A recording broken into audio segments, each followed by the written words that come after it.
Hello everyone, Miss Carrie here with a musical layout featuring some mixed media and fabric florals. Today I will be working with the April Main Kit from Hip Kit Club, which has some great textures and patterns. I'm going to be pairing this with the embellishment kit and a few items from the color kit. I can't wait to share this project with you. Today I'm working with components from the April Hip Kit, focusing on some of the mixed media elements in the kit. Each month a coordinating color kit is available. From that collection I will be using the Nuvo dots and the stencil. I'm also going to bring in some texture paste, stamps, and Catherine Pooler inks. I want my layout to have quite a bit of texture, and these fabric elements are perfect for that. As I create this project, I will be adding a few additional items. These will be listed in the description below, along with a link to the April Hip Kit. I'm going to bring in this ledger pattern and back it with this thistle print. I want to trim the ledger paper down a bit so that the thistle color forms a frame around my page. The ledger paper has some printed florals near the base of the page, which are going to form a nice frame for my photo. I want this layout to have a diagonal flow, so I'm going to fold down the top right corner and expose the darker blue pattern on the back and show a little bit more of that purple pattern in the background. To bring more of that darker blue to the page, I'm going to add a frame around my photo in the same pattern. And then I'll bring a little bit of typeset pattern to the page. Typeset patterns are some of my favorites to use. Now that I have a basic idea of where my items are going to sit, I'm going to bring in some stenciled images to the background. Off to the side, I have placed some texture paste onto my glass board, and I'm mixing it with some of the Nuvo drops that came in the color kit. You can stencil Nuvo drops directly through the stencil, but I find that they create a clearer image on finer stencils when they're mixed with paste. The paste will have a soft yellow tint and shine. Now, if you want to take away some of the opaqueness of the paste, you could use a clear texture paste instead. This stenciling is going to be very subtle on my page. If you wish to have a bolder background image, you could use the Pixie Glacier paste that came with the color kit or one of your favorite inks.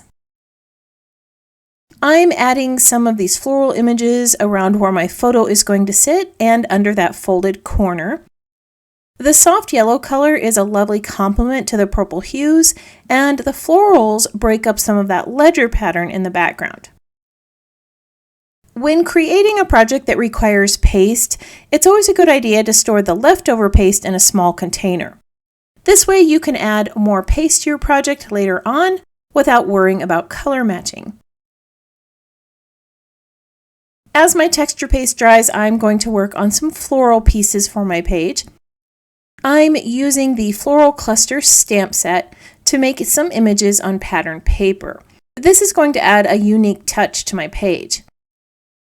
In a moment, I will add some color to the florals, but I plan to leave most of these white so that the added pattern can shine through and create an interesting design.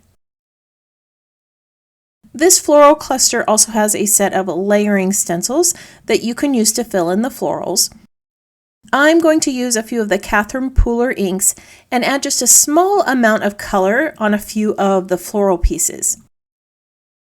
The ledger pattern that I picked for my background has a soft pink colored print, so I'm going to use that color to shade this larger flower. And then I'm going to bring in some more yellow on my smaller flowers. This next layering stencil will allow me to bring in some darker hues to the center of the flower and bring in a little bit of purple. As I was selecting the color palette for this page, I chose a bit of a split complementary color scheme with blue, pink, yellow, and purple. So I want to bring all of those colors to the florals here. I am also leaving a fair amount of white space since I have a smaller black and white photo and I don't want to detract from it. Leaving white space on a page can help draw attention to important elements on your layout. The use of white or white space can also draw attention to text, key elements, or focal points on the page. Now that all of the layers on this first flower are complete, I'm going to finish up that second one and start adding items to my page. Off camera, I roughed up the edges of my background papers with a distressing tool and stitched the two pages together. Before I adhere the photo in place, I want to bring in a little bit more color to that space around my photo. As much as I like that ledger pattern, I am worried that my photo is going to get lost in the pattern, and this softer pink color is going to bring some focus to it. Matching the ink color to the pattern paper I used around the edges of the page creates a cohesive look. Incorporating similar colors around your page and photo is an effective way to draw attention to those specific areas. After I add my photos to the page, I'm going to start layering my floral pieces. Using the printed floral on the ledger paper as a guide, I selected some of the fabric florals to place around the photo with that stamped image I created. I am trying to stick with the color palette I chose and selecting a mix of fabric prints and patterns. To create a sense of directionality and flow within the frame, I did cut the stamped floral in two pieces and added the second piece on the opposite side of the photo. This technique creates the illusion of a continuous piece. Within the colorful floral pieces, I'm adding some bold black and white die cuts. These help to break up the patterns in the florals and create some more white space around my photo. As a grounding element, I'm adding two tape measure pieces below the photo. These are also printed on fabric, and I just love the texture that they bring to the page. I want to add some bold pieces near the base of the photo and bring some more weight to this space. I decided on a black and white mason jar with florals on the left and a little phrase piece on the right.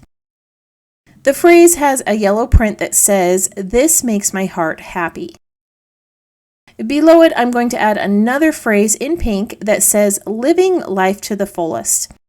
And then I'll finish off the space with a round puffy sticker.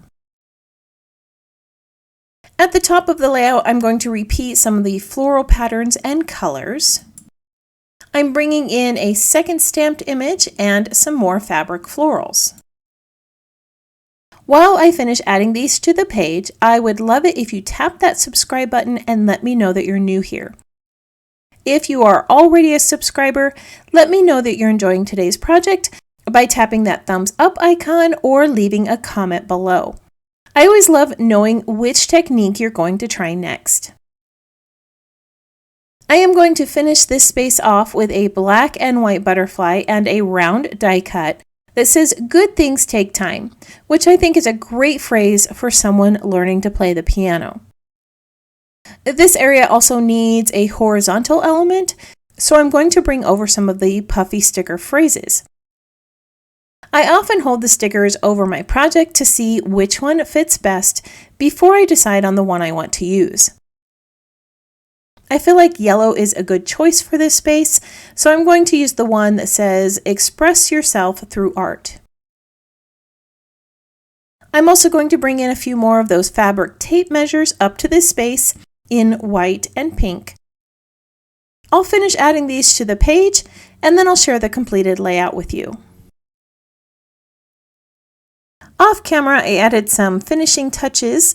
Above the photo, I added a little pink and floral tab with the word "keepsakes." This finished off my visual triangle of black and white elements around the photo. I also attached a few dark blue puffy dots on the left and right side in a diagonal formation and brought some more of those to the top of the page. These dots do a great job leading your eye across the layout.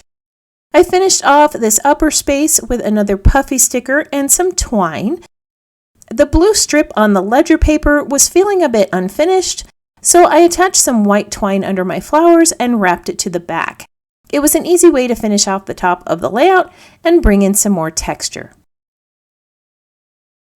Today's project involved a few stenciled techniques, splashes of color, and layers of texture using items from the April Hip Kit. A few of the items I used today are not part of the main kit, but if you are a member of the Hip Kit Club, you save $5 on the monthly kit and 15% on coordinating items. And those will ship free with your main kit, so if you want to grab yourself some of those fabric florals in the embellishment kit or the stencil in the color kit, it's worth becoming a member. If you would like to learn more, I have added details in the description below. I want to thank you for joining me for another scrapbook project. If you would like to see more of my creations, you can visit my channel or follow Miss Carrie's Creations online. If you have any questions about this project or supplies listed below, feel free to leave me a comment. I hope that you have a wonderful week, and I can't wait to see what you create.